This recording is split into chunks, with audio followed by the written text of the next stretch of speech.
primátorky Staníkovej, ale chcem vám povedať, že ak chcete konkrétne odpovede na otázky ulic, ťahajte sem pána viceprimátora Družbackého. Ďakujem, pokračujem. Špeciálne kvôli tomu mám ešte minimálne dve mená, ktoré by som tu veľmi rád vidieť. Veľmi rád by som ich vidieť a spýtať sa ich na niečo. Celý problém je v tom, my tu máme ľudí, ktorí sú ochotní s nami spolupracovať, ktorí aj s nami spolupracujú a sú za nimi reálne výsledky. My nemáme páku, inú páku, len ako hlas ľudu, na tých ostatných, ktorí tu nechodia, ktorí sa nevedujú, ktorí veci neriešia.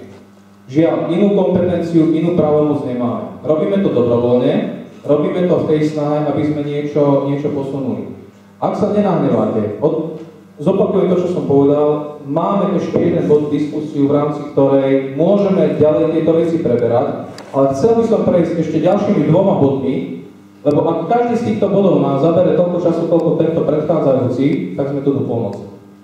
Takže poprosím Ľudku Tomšikovú, aby sme prebrali bod stavu rekonštrukcia športovísk. Je to, myslím si, tiež veľmi zaujímavá téma. Platí to, čo som povedal predtým. Ak máte pripomienky, poznámky, na konci diskusie budeme diskutovať, prípadne nám nejaké pripomienky nechajte. Ďakujem za slovo.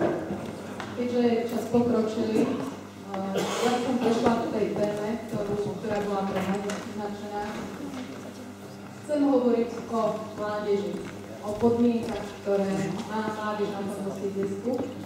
A aby som mala nejakú odporu, keďže si veľmi vážim, že do týchto neskorých hodín tu zostali niektorí moji žiaci, ja poprosím také malé zastúpenia, aby prišli sem, doplnili ma, čo zabudne, poprípadne opravili, povedali svoj názor. Tak aspoň niekto. My často hovoríme o mládeži, o tom, aká by mala byť, aká už nie je, čo robí zle, čo sa nepatrí. Neteší nás to, keď vidíme mladých ľudí, že posedávajú na lavičkách popri hrone, spiacok večer, sobotu, s fľašou alkoholu. Ale ja sa pýtam, či im poskytujeme dostatok priestoru na také zmysluplné využívanie voľného času. Určite jednou z takých možností, ako zmysluplne využívať ten čas, je stráviť ho, povedzme, športom. Máme skvelých športovcov aj na tejto škole, na našej škole. Sme hrdí na ich výsledky.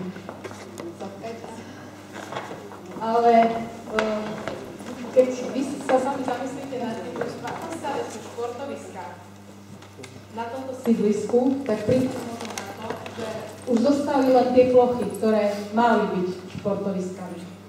Že zďaleka nie sú tak vybavené, ako by sme chceli. Jedným z najlepšie vybavených možno športovísk je práve areál našej školy. Telocvične, vonkajší areál. Čo sa týka našich telocviční, neviem. Mnohí z vás už tam